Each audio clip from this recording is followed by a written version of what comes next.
There is a vulgar modern superstition that taste is somehow trivial, a matter of preference, a decorative luxury, a harmless little private affair involving wine labels, fonts, furniture, playlists, and whether one mistakes ugliness for self-expression. This is nonsense. Taste is never merely decorative. Taste is judgment made intimate. It is the way a civilization reveals what it admires, when no one is forcing it to speak in moral language. It is what a person loves before he has the decency to justify it. It is what one reaches for in art, in dress, in speech, in buildings, in manners, in humor, in music, in love, in aspiration. It is not the whole soul, but it is one of the clearest windows into it. And if that is true, then the decline of taste is not some minor aesthetic complaint fit only for bored aristocrats and exasperated concert pianists. It is a civilizational problem, because when taste declines, standards decline. When standards decline, judgment declines. And when judgment declines, the whole business of distinguishing the fine from the coarse, the noble from the base, the beautiful from the merely loud, begins to collapse. That, I think, is where we are. We live in an age saturated with stimulation and starved of refinement. Everything is available, nothing is filtered. Everything is immediate, nothing is prepared. Everything is expressive. Very little is formed. And because modern people are terrified of hierarchy in any form not backed by money or bureaucracy, they are constantly tempted to say that this is simply democracy in culture.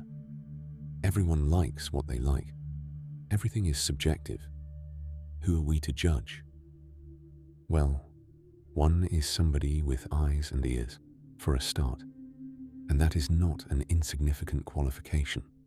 The refusal to judge is not tolerance. It is often exhaustion dressed up as morality. It is what people say when they have lost confidence in the very possibility of better and worse. But there is better and worse. Better music and worse. Better buildings and worse. Better prose and worse. Better dress and worse. Better manners and worse. Better jokes and worse. Better ways of living and loving and speaking than others. The entire task of taste begins with the scandalous proposition that not everything is equal. That proposition is now treated, in many quarters, as a kind of aggression. Why? Because taste implies rank, and rank humiliates mediocrity. That is why the decline of taste is always connected to something moral and psychological, not merely aesthetic. The ugly does not rise only because people fail to notice beauty. It rises because standards feel accusatory. Refinement embarrasses the coarse. Elegance exposes the clumsy. A beautiful sentence is an insult to a lazy mind. A graceful life can feel like a reproach to a disordered one. So rather than rise to the level of what is finer, many people prefer to drag the finer thing down. They call beauty elitist. They call seriousness pretentious. They call restraint repression. They call elegance inauthentic. They call cultivation artificial. This is the revenge of the unformed, and it is one of the oldest stories in modern life. Now, none of this means taste is simply inherited snobbery. There is, to be fair, a false version of taste, the museum version, the brittle social climbing version, the kind that mistakes expense for excellence and turns discernment into a costume. That sort of taste is merely status anxiety with better table settings. One may reject it without losing anything important, but real taste is something else. It is educated perception. It is the ability to notice quality, to detect proportion, to feel the difference between what is merely flashy and what is actually good, to respond not only to sensation but to form. And that is why taste requires discipline. It must be trained.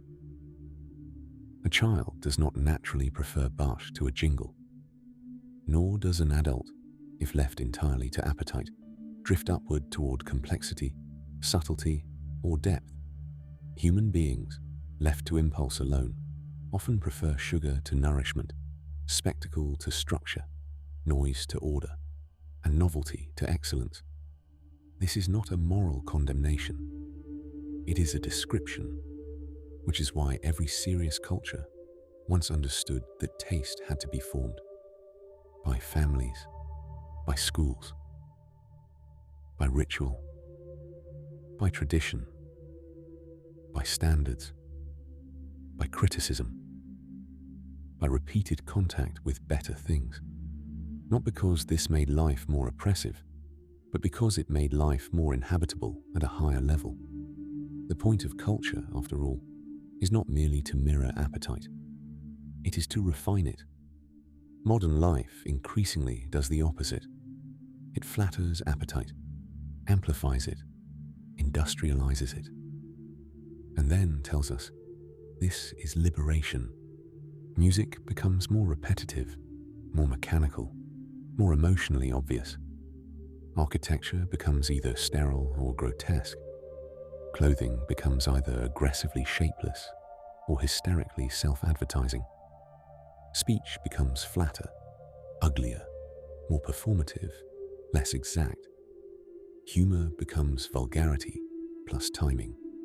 Art becomes theory in search of an alibi.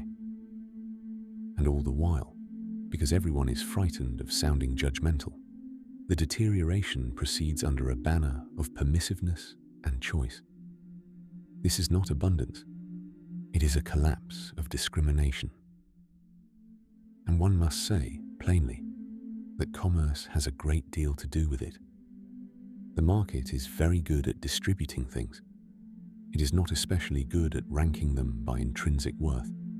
It rewards what spreads, what sells, what scales, what triggers response, what can be consumed quickly and replaced cheaply.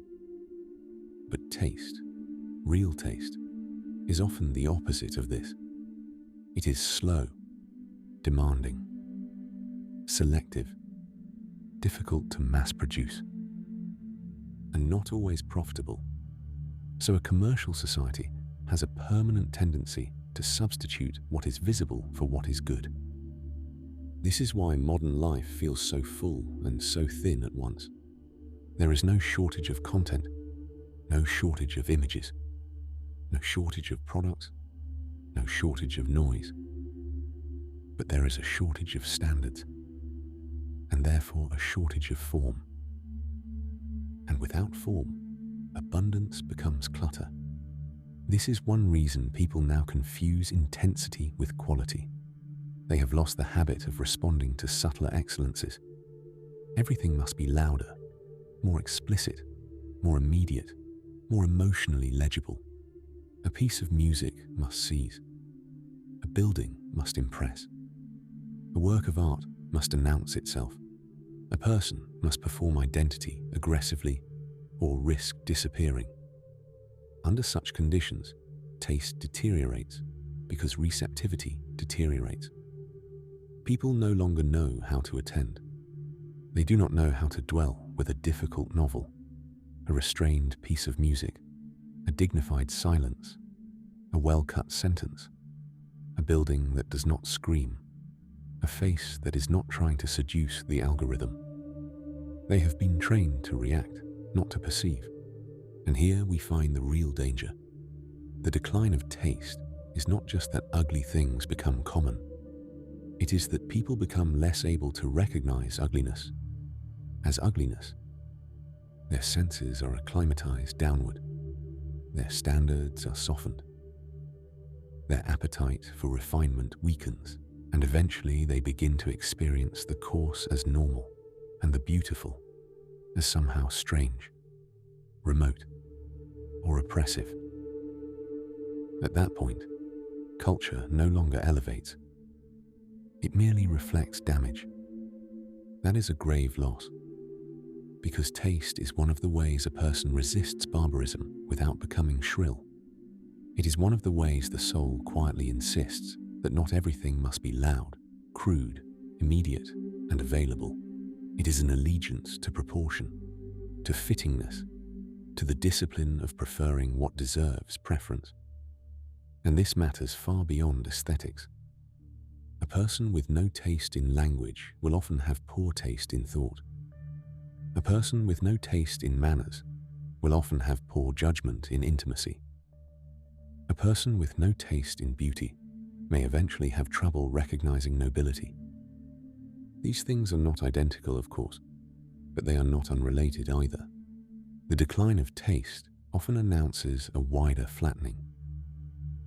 A society that cannot distinguish between elegance and vulgarity will soon struggle to distinguish between seriousness and performance, truth and sentiment, greatness and celebrity, which, again, sounds uncomfortably familiar. So what is to be done? Not snobbery, not theatrical disdain, not the dreary spectacle of becoming one of those people who thinks culture consists mainly in disliking what others enjoy. No, the answer is more demanding than that. You restore taste by restoring standards in your own life. Read better. Listen better. Dress with some measure. Speak more carefully. Refuse ugliness where refusal is possible. Learn to recognize proportion.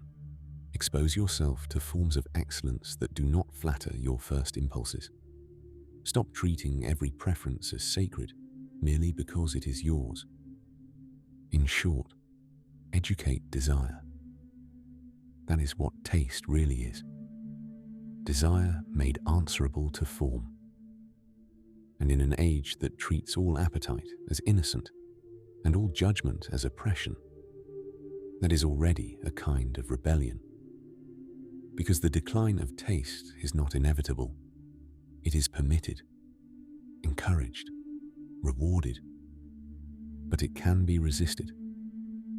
One can still choose beauty over stimulation, precision over noise, elegance over exhibition, form over sprawl, substance over flash. One can still refuse to let the soul be upholstered in trash, and that refusal matters more than modern people realize. For in the end, taste is not merely about what one consumes. It is about what one becomes capable of loving. And if you train yourself to love only what is loud, crude, easy, immediate, and market-made, you will not merely inhabit a degraded culture. You will carry that degradation inside yourself. That is the real danger. The decline of taste in modern life is not finally about ugly buildings or bad music or vulgar clothes, though heaven knows there is enough material there to keep one occupied bitterly for years. It is about the shrinking of aspiration, the loss of the desire for higher things, the embarrassment of refinement, the suspicion of beauty, the steady training of the soul downward. And once that process is far enough along, people no longer even want what is better. They prefer what is easier. That is when a civilization is in trouble, because the barbarian is not always at the gate. Sometimes he is in the mirror, explaining that taste is just preference, beauty is elitist, and the whole question is too subjective to matter. He is wrong. It matters enormously, because a life without taste is not merely less beautiful. It is less awake,